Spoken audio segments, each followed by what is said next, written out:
about Tumaini Junior School or TC.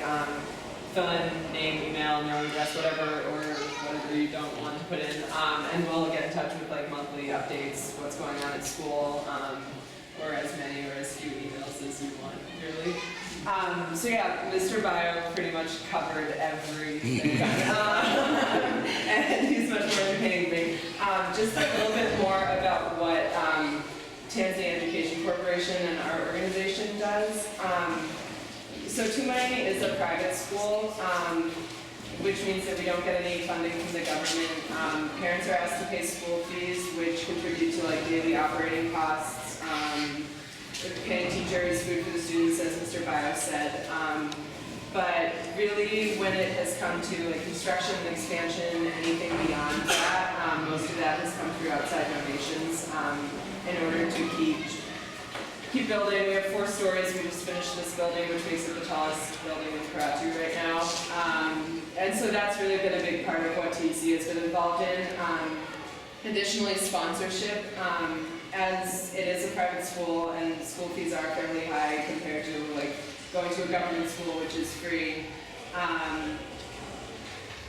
Trying to balance that with making education as accessible as possible to as many students as possible. Tumaini is doing really well academically, so many parents who are able to pay do want to send their students here. Probably about 40% of students are not paying the full amount of school fees. And then another 100, 120 or so are sponsored through organizations, either ours or a couple others that are partnered with the school. Just mainly in cases where families are not able to pay, either due to a death in the family, loss of a job, something really life-changing where the student would not be able to continue at school. I think Bio mentioned that as well. So in cases like that, we step in and sponsor the student all the way through primary school and then 4 years of secondary school so that they're qualified for middle-class jobs, tourism, hospitality industry, things like that. So yeah, if anyone has any questions, I love questions. What age? About like 14, 15, they finish primary school, 13, 14, 15. And then secondary school, probably like 19, 18, 19-ish, for 4 years. And then you can continue on to like 2 years of college and then university after that, so. Do they get some sort of qualification then when they leave here? Like, do they get like a certificate of completion or training or something? Yeah, so I mean they'll graduate from here with like having completed primary school and then take the national exam, which they're required to pass to continue on to secondary school. So they'll have both of those things and then move on. Where are you from and what is your background? I'm from Boston and went to UMass Amherst and studied the Middle East. So naturally I came to Africa instead. I've been here about 8 months now, just working in a lot of supplementary things for the school. So you said there's specific subjects, you have like a curriculum and specific subjects that kids do, like language and the science, like history or geography? Yeah, tell me if I miss anything. English, French, history, civics, geography, science, math, vocational skills, and ICT, or like computer.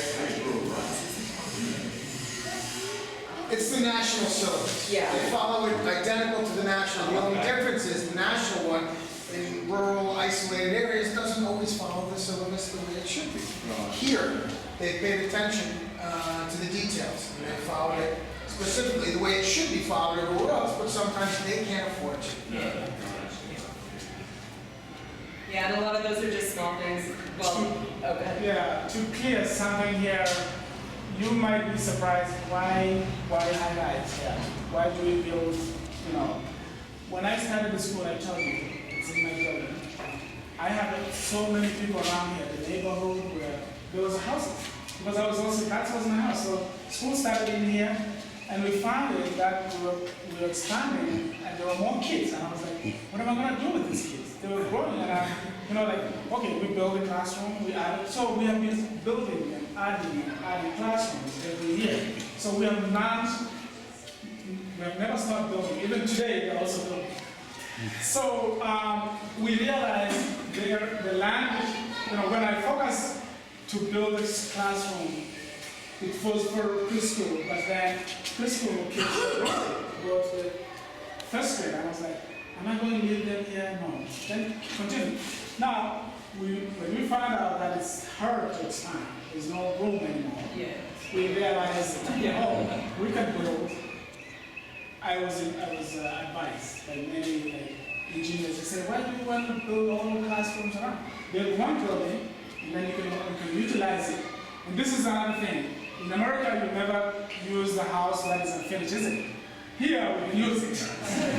You use what you have. So when this building was started in 2009, so we have been building since then. First story, second story, and third story. But this is all engineered. It has been approved. There was a day a person said, "Do you think in 10 years this building will go up?" I said, "Never." It was built to live over many years, I believe. So the reason why we built highlights, that's number one. Number two, we see our children are outside today. On Saturday, 20th, we're celebrating our 10th anniversary. So they're all practicing choirs, poems. So when you see around them, maybe you can have a chance to look at some of their. Okay. Sorry. Please, thank you so much.